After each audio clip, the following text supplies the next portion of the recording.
Hi, welcome to this session of Gov Conversations. I'm Warren Linscott, Vice President of Product Strategy and Management here at Deltek, and I'm joined by Kim Koster, our Senior Director, as well as Government Contracting Industry Specialist. Today we're going to be talking about Clarity results and what's going to happen in government contracting in 2014. Clarity is a survey that Deltek has been doing for the past 5 years to really get insights into how government contractors are operating. Insights into business development, finance, risk, compliance, and HR are critical to how these project-based businesses run. So we're going to ask Kim a few questions about what to expect and what we've learned this year from our Clarity survey. How are you doing, Kim? I'm doing great, Warren. How about you? I'm doing excellent, Kim.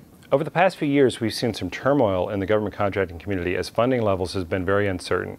We haven't had budgets approved, we haven't had appropriations, and we've seen a shutdown in the government contracting space for the first time since the 70s as the federal government shut down last year.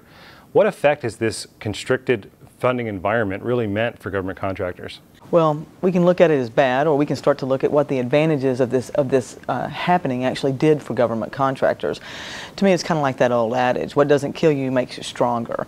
So it really gave government contractors time to take a deep look at their people, processes, and tools.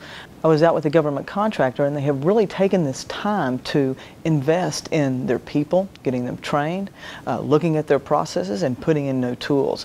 They feel like doing this is really going to give them a competitive advantage as we come out of this tough cycle. Kim, what metrics stayed the same or improved in the Clarity survey this year as it relates to government contractors' performance? Well, it's very interesting that profit stayed flat. In fact, it's an absolute miracle, and it's a real tribute to those companies that went in and really cut down to the bone and tried to improve their processes to make sure that they had cut costs at every level.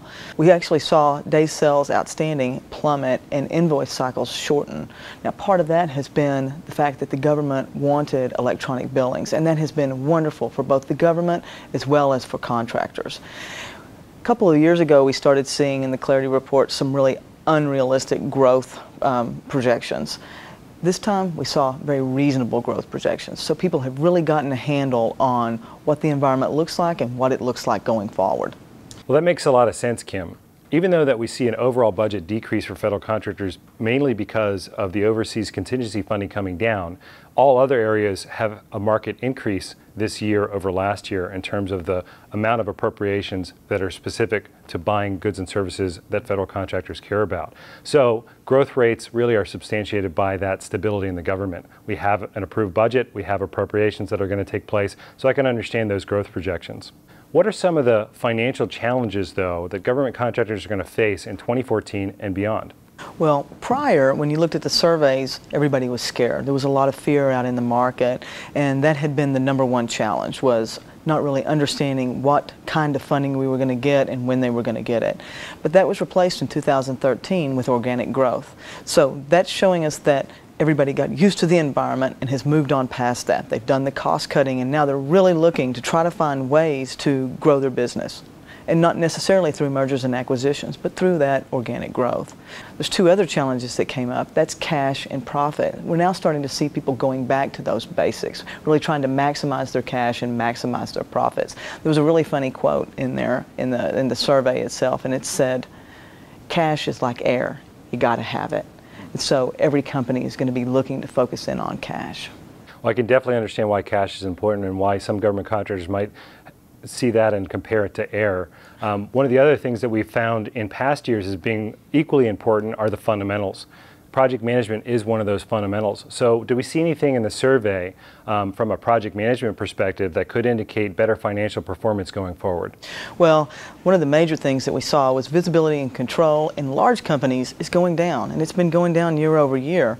But in small companies, they're getting more visibility into their projects. So they actually know where they're going. I think larger companies are going to have to figure out a way to get that visibility and control. You know, for them, it's been harder. The larger companies struggle in getting software packages updated, getting processes updated, but they're going to have to in order to really stay competitive with those medium to small companies, which are getting better. We ask a new question in the survey, too, around schedule risk assessment, or SRA. Okay, that was very surprising. We had a huge amount of the respondents say that they really did schedule risk assessment throughout the entire life cycle of the project. So starting from the proposal to the actual plan, the baseline, and then through execution. So that's really great news. And what we hope to see in the future is people looking at their risk, incorporating that risk, but then looking at ways to actually optimize their schedule and optimize their plans so that they have really good plans as a basis to work with. The other thing that we saw during the time of sequestration was people really having to go back and look at the way they were forecasting and what their scope was. So going back and looked at forecasting processes and really understanding what work they were doing and not necessarily allowing for scope creep. So a lot of good basics coming in there that will be carried forward as this market kind of loosens up here in the next couple of years. So one of the other areas of the Clarity Study is on compliance. So what did we see in the Clarity Study this year that would help us understand what we can expect for compliance on the horizon? What we saw, and we saw in the last 2 years, was that you're going to get audited. I mean, that seems to kind of be a fact of life. If you're a government contractor, they're coming in. In the report to Congress, the DCA report to Congress, we saw that a lot of the backlog is being cleared out for incurred cost audit. So DCA has been very busy, and they're trying to clear out that backlog going forward. Now, they're also going to continue to focus in on forward pricing rate proposals so that they catch that cost before it actually gets into the proposal. So the one thing that we can know is that we're going to have a lot of audits, and they're going to be very rigorous. Well, great, Kim. The other thing that I saw in the Clarity Study was we see a 3-year decline in fringe rates, and that would mean fewer benefits for the employees that work in the government contracting community.